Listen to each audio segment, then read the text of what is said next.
Hello, and welcome to Astronomy Daily, your daily companion for all things space and astronomy. I'm Anna, and joining me, as always, is my good friend and co-host, Avery.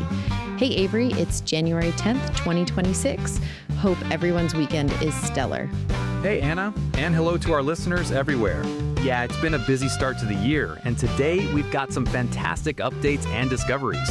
We're kicking off with a big follow-up to yesterday's breaking news on the ISS medical situation, plus rocket upgrades in Europe, some weird early universe galaxies from JWST, insights into our galaxy's black hole past, and China's upcoming space telescope that's poised to reveal cosmic secrets.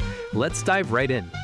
First up, the update we've all been waiting for. NASA and SpaceX have set a target date for Crew 11's return to Earth following the medical concern with one crew member. This is a historic early return we talked about yesterday, the first medical evacuation of an entire crew from the ISS in its 25-year history. Crew 11, who launched last August on Dragon Endeavour, includes NASA astronauts Michael Fink and Zena Cardman, JAXA's Kimiya Yu, and Roscosmos cosmonaut Oleg Platonov. The plan now is undocking no earlier than 5 p.m. Eastern Time on Wednesday, January 14th, weather permitting, and splashdown around 3:40 a.m. on Thursday, January 15th, off the coast of California. Recovery teams are prepped, and managers are monitoring sea states, spacecraft readiness, everything to make sure it's safe.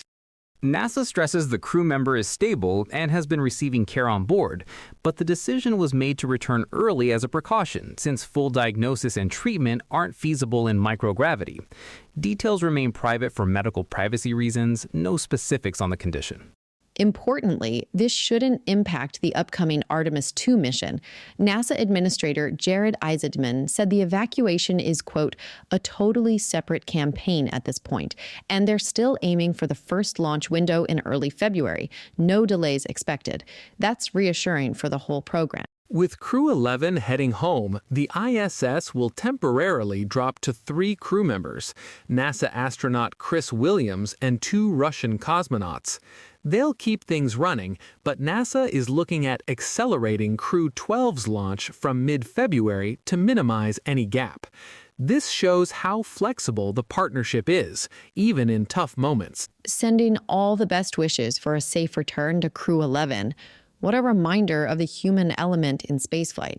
Next, some rocket news from Europe. ESA is considering ways to right the wrongs of Ariane 6 by turning it into a sort of Franken rocket with reusable elements. Ariane 6 debuted last year, but has faced criticism for being fully expendable, high cost, and struggling against reusable competitors like SpaceX's Falcon 9. It's not hitting the launch cadence or affordability goals Europe hoped for. Under ESA's BEST initiative, Ariane Group is proposing to retrofit Ariane 6 by swapping its solid rocket boosters for reusable liquid-fueled ones from Space, their methane-fuel design. The core and upper stage would stay expendable because recovering them is much harder. Higher speeds, single engine, no easy descent control. This plug-and-play approach could lower costs, boost flight rates, and give Europe quick experience with reusability. Space's full rocket isn't expected until 2027 at earliest, so integration would take time. There's also a separate study for a reusable demonstrator from ISAR Aerospace. It's a pragmatic step to catch up. Europe knows it needs reusability to compete long-term. Critics say it's playing catch-up to tech from a decade ago, but gaining data from multiple boosters per flight could accelerate progress. Exciting to see Europe innovating, even if it's a hybrid solution. Shifting to deep space, the James Webb Space Telescope has spotted some truly strange cosmic objects that might be baby platypus galaxies, or perhaps an entirely new class of early universe phenomena. These appear as compact, oddly shaped galaxies in the very early universe, with unusual morphologies that don't fit standard models, maybe mergers, rapid formation, or something unique.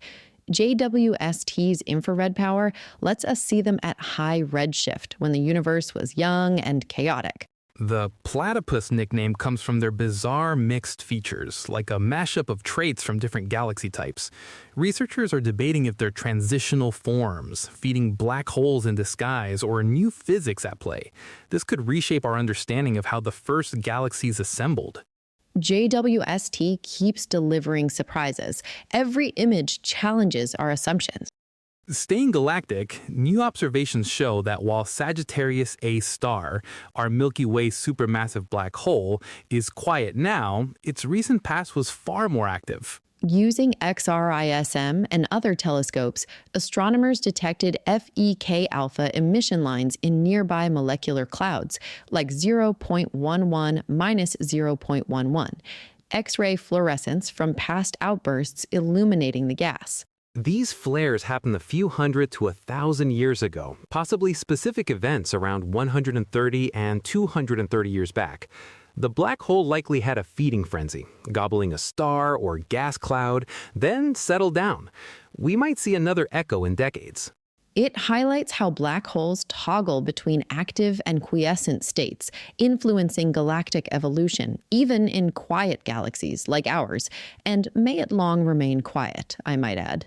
Finally, exciting news from China. Their revolutionary space telescope, the Chinese Space Station Telescope, or Shengqian, is on track for 2026 launch and ready to uncover universe secrets. With a 2-meter mirror, wide field of view, high-resolution imaging across multiple wavelengths, and spectroscopic capabilities, Shengqian will map large sky areas, directly image exoplanets, survey galaxies and stars, probe cosmology, dark matter, and fundamental physics.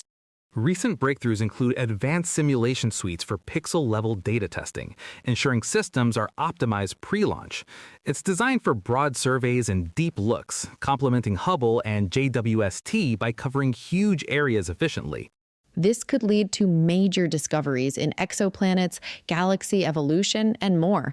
China is stepping up big time in space astronomy. We'll be watching this with interest as the year rolls on. And that's it for today.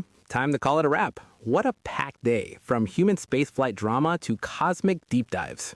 Thanks so much for listening to Astronomy Daily. If you enjoy these updates, subscribe, share with a friend, and we'll be back on Monday with more.